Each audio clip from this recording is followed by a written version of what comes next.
സദസ്സിലും ഉപേക്ഷിച്ചിരിക്കുന്നു ബഹുമാന്യർ. ഇന്ന് ഇവിടെ നിൽക്കുന്നത് വളരെ സന്തോഷത്തോടു കൂടിയിട്ടാണ്. ഞാൻ വിദേശ യാത്രകൾ ഒരുപാട് ചെയ്യുന്ന ആളാണ്. വിദേശത്ത് വെച്ച് ഒരുപാട് നാട്ടുകാരെ കാണുകയും അല്ലാത്ത ഒരുപാട് പ്രമുഖ മലയാളികളെ, പ്രവാസി മലയാളികളെ പരിചയപ്പെടുകയും ചെയ്തിട്ടുണ്ട്. അങ്ങനെ ബഹ്റൈനിലേക്ക് ഈ അടുത്ത് ഒരു വർഷം മുമ്പ് ഉണ്ടായ ഒരു യാത്രയിലാണ് ഞാൻ പമ്പാവാസൻ നായർ എന്ന് പറയുന്ന ആളെ പരിചയപ്പെടുന്നത്. ഒറ്റപ്പാലത്തുകാരനാണ്. മുൻപ് ബഹ്റൈനിൽ ചെന്നപ്പോൾ ഉള്ള ചില പരിപാടികളിൽ ഒരേ വേദിയിൽ ഞങ്ങളുണ്ടായിരുന്നു. പക്ഷേ പരിചയപ്പെടാൻ ഉള്ളൊരു സന്ദർഭമൊന്നും കിട്ടിയില്ല. ഒരു വർഷം മുമ്പ്, ഏതാണ്ട് ഈ ഒരു വർഷത്തിനുള്ളിലാണ് ബഹ്റൈനിൽ ചെന്നപ്പോൾ ഞങ്ങൾക്ക് വിശദമായി പരിചയപ്പെടാനുള്ളൊരു അവസരം, കുറച്ച് നേരം ഒരുമിച്ചിരിക്കാനൊക്കെ ഉള്ള അവസരം ഉണ്ടായിരുന്നു. അപ്പം സംസാരമധ്യേ എന്നോട് പറഞ്ഞു, ആരെങ്കിലും ജെന്യുവിനായിട്ടുള്ള വല്ല സഹായം ആവശ്യമുള്ള ആൾക്കാർ, അത് സംസാരമധ്യേ മറ്റു ചില ടോപ്പിക്സ് വന്നപ്പോൾ അതിനിടയിൽ വന്നതാണ്. ജെന്യുവിനായിട്ടുള്ള ആള് ലാൽ ജോസിനെ നേരിട്ട് അറിയുന്ന ആൾക്കാർ അങ്ങനെയൊക്കെ ഉണ്ടെങ്കിൽ പറഞ്ഞ് ഞാനും സഹായിക്കാട്ടോ എന്ന് പറഞ്ഞു. അപ്പം അങ്ങനെ നമ്മളോട് ഒരുപാട് പേര് പറയാറുണ്ട്. ഈ പ്രവാസികളുടെ ഇടയിലൊക്കെ ചെല്ലുമ്പോൾ എല്ലാവരും നല്ല ഓഫറുകളൊക്കെ തരാറുണ്ട്.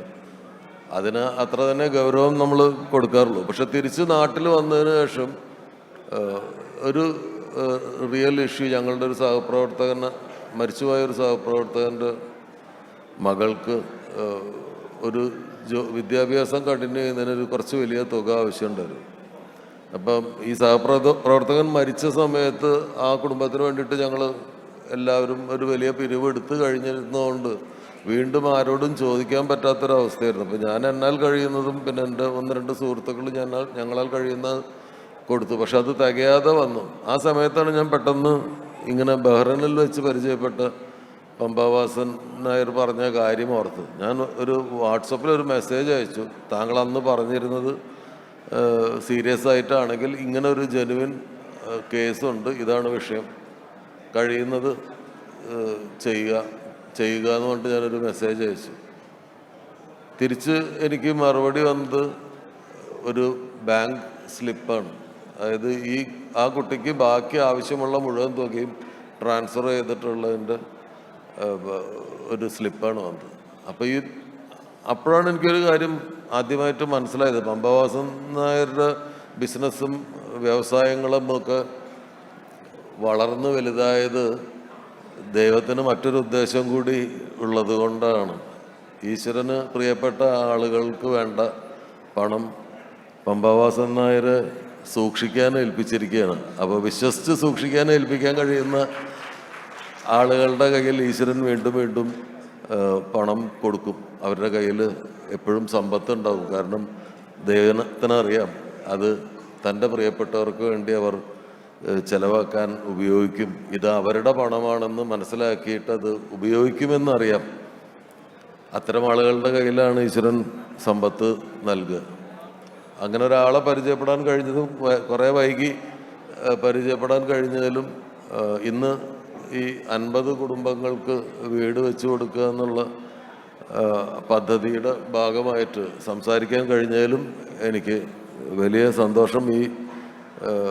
എനിക്ക് തോന്നുന്നില്ല പമ്പാവാസൻ നായർ ഇതൊരു ഭയങ്കര പുണ്യപ്രവൃത്തിയായിട്ടാണ് ചെയ്യുന്നതെന്ന് എനിക്ക് തോന്നുന്നില്ല. അദ്ദേഹം അത് തൻ്റെ കടമയായിട്ടാണ് ചെയ്യുന്നത്. താൻ ചെയ്യാൻ ബാധ്യതപ്പെട്ട ഒരു കാര്യം ചെയ്യുന്നത് പോലെയാണ് ചെയ്യുന്നത്.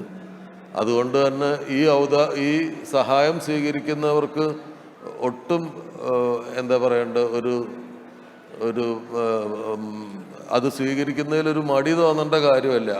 അർഹിക്കുന്ന അവർക്ക് വേണ്ടി സൂക്ഷിക്കാൻ ഏൽപ്പിച്ച ഒരു കാര്യം വാങ്ങുന്നത് പോലെ പമ്പാവാസൻ നായരുടെ കയ്യിൽ നിന്ന് അത് വാങ്ങിക്കാം. അതിൽ ഒരു കുറച്ചിലും ഇല്ല. എനിക്ക് വളരെ കുറച്ച് ആളുകളെ, ഇത്തരം ആളുകളെ പരിചയമുള്ളൂ. അതിൽ ഇപ്പം അങ്ങനെ ഒരാളെ പരിചയപ്പെടാൻ കഴിഞ്ഞാലും, ഒരു സൗഹൃദം ഉണ്ടാക്കാൻ കഴിഞ്ഞാലും ഞാനും അഭിമാനിക്കുന്നു. ഞാൻ വഴി പമ്പാവാസൻ നായർ വഴി ഈ ഒരുപാട് പേരെ സഹായിക്കാൻ സാധിക്കട്ടെ എന്ന് ഞാൻ പ്രാർത്ഥിക്കുന്നു. എല്ലാ ആശംസകളും.